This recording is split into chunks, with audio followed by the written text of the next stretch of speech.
Tidak asing lagi ya dengan kedua agama ini. Agama Hindu dan Buddha sudah ada sejak ribuan tahun yang lalu.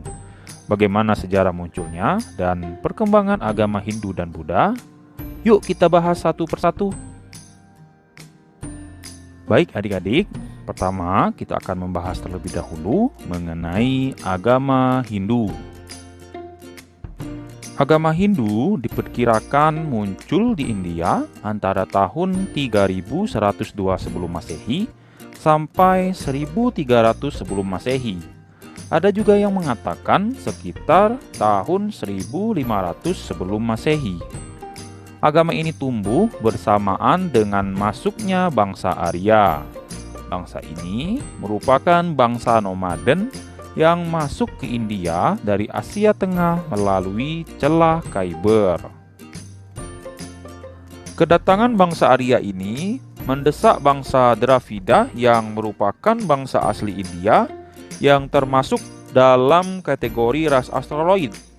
Dalam perkembangan selanjutnya, terjadi percampuran antara kebudayaan bangsa Arya dan bangsa Dravida yang menghasilkan kebudayaan Hindu.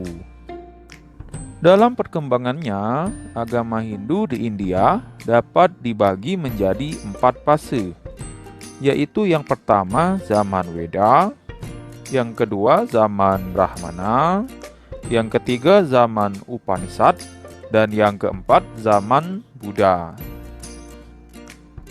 Baiklah, kali ini kita akan membahasnya satu persatu. Yang pertama, zaman Weda. Zaman ini dimulai ketika bangsa Arya berada di Punjab, di lembah Sungai Sindhu, sekitar tahun 2500 sampai 1500 sebelum Masehi. Setelah mendesak bangsa Dravida ke sebelah selatan sampai ke dataran tinggi Dekan. Bangsa Arya telah memiliki peradaban yang tinggi. Mereka menyembah dewa-dewa seperti Agni, Varuna, Vayu, Indra, dan Siwa. Dewa tertinggi yang mereka anggap sebagai penguasa alam semesta, mereka sebut dengan Trimurti, yang terdiri dari Brahma sebagai pencipta alam, Wisnu sebagai pemelihara alam, dan Siwa sebagai dewa perusak alam dan dewa kematian. Walaupun banyak, semuanya adalah manifestasi dan perwujudan Tuhan Yang Maha Esa yang disebut dengan Brahman. Jadi, agama Hindu adalah agama monoteistis, bukan agama politeistis. Weda merupakan kitab suci agama Hindu yang muncul pada zaman ini. Pada zaman ini pula, masyarakat dibagi atas 4 kasta. Yang pertama, kasta Brahmana, yang isinya adalah ulama dan pendeta. Yang kedua, kasta Ksatria, yang isinya raja, bangsawan, panglima, dan tentara. Yang ketiga ada kasta Waisa, yang isinya adalah pedagang. Dan yang keempat ada kasta Sudra, yang isinya adalah pelayan. Dan ada pula orang-orang yang dianggap berada di luar kasta, yang disebut dengan golongan paria, yang merupakan golongan pengemis dan gelandangan. Fase kedua adalah zaman Brahmana, sekitar tahun 1000 sampai 750 sebelum Masehi. Pada zaman ini, kekuasaan kaum Brahmana amat besar dalam kehidupan keagamaan. Merekalah yang mengantarkan persembahan umat kepada para dewa. Pada zaman ini pula, mulai disusun tata cara upacara keagamaan yang teratur dalam sesuatu yang kemudian disebut dengan Kitab Brahmana. Dalam penyusunan Kitab Brahmana ini berpedoman pada Kitab Weda. Fase ketiga adalah zaman Upanishad, sekitar tahun 750 sampai 500 sebelum Masehi. Pada zaman ini, Yang dipentingkan tidak hanya upacara dan sesaji saja, tetapi lebih daripada itu, yaitu pengembangan batin yang lebih tinggi. Zaman ini adalah zaman pengembangan dan penyusunan falsafah agama, yaitu zaman orang berfilsafat atas dasar Weda. Fase keempat adalah zaman Buddha, sekitar tahun 500 sebelum Masehi sampai 300 Masehi.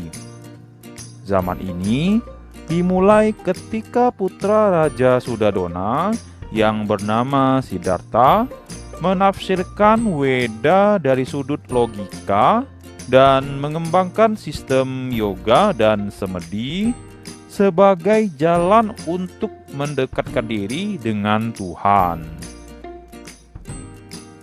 Nah, tadi kita sudah bahas mengenai sejarah agama Hindu. Sekarang kita akan membahas mengenai sejarah agama Buddha. Agama Buddha merupakan perkembangan lebih lanjut dari agama Hindu. Buddha sebenarnya adalah sebutan bagi seorang yang telah memperoleh pencerahan.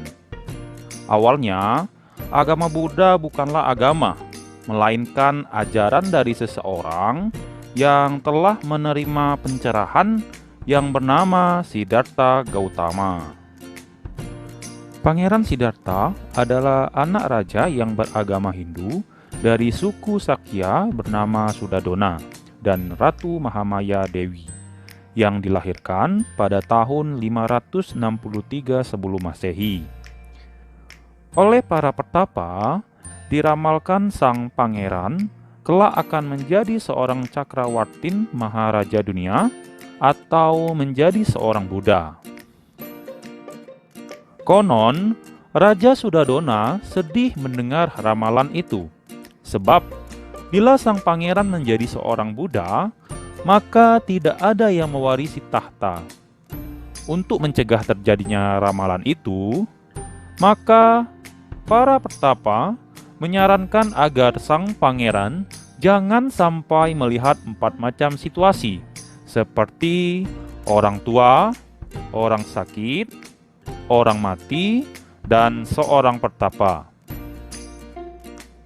Suatu hari, di usianya yang ke-29 tahun, Siddhartha menyelinap keluar dari istana. Dalam perjalanannya, ia bertemu orang tua, orang sakit, orang meninggal, dan pengemis. Hal tersebut adalah pengalaman yang tak pernah ia jumpai sebelumnya. Ia berpikir, mengapa semua ini terjadi? Apakah yang dapat membebaskan manusia dari semuanya itu? Untuk mencari jawabannya, ia memutuskan untuk keluar dari istana dan berkelana sebagai petapa. Suatu saat, sampailah ia di kota Bodhigaya dan beristirahat di bawah pohon Bodhi. Di sini, kemudian pada saat bulan purnama, bulan Waisakha, ia memperoleh jawaban atas pertanyaan itu. Pengalaman itu kemudian dilukiskan sebagai pencerahan dan kesadaran sempurna. Sepeninggal Buddha, para penganutnya menyebarkan ajarannya, dan lahirlah agama Buddha dengan kitab sucinya Tripitaka. Pada tahun 78 Masehi, terjadi perpecahan antara penganut Buddha. Perpecahan melahirkan 2 aliran, yaitu Buddha Mahayana dan Buddha Hinayana. Ajaran dalam Buddha Mahayana lebih kompleks karena banyak dipengaruhi oleh agama dan kepercayaan lain seperti agama Hindu atau Taoisme, sehingga mengenal dewa-dewi juga. Sedangkan Buddha Hinayana mendekati ajaran Buddha yang sesungguhnya. Di Indonesia, termasuk juga Thailand, Kamboja, Vietnam, Myanmar, dan Laos, aliran Hinayana lah yang berkembang.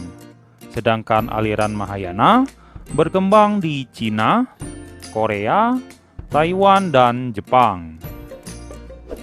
Bagaimana? Dapat dipahami ya materi kita kali ini? Tetap semangat belajar.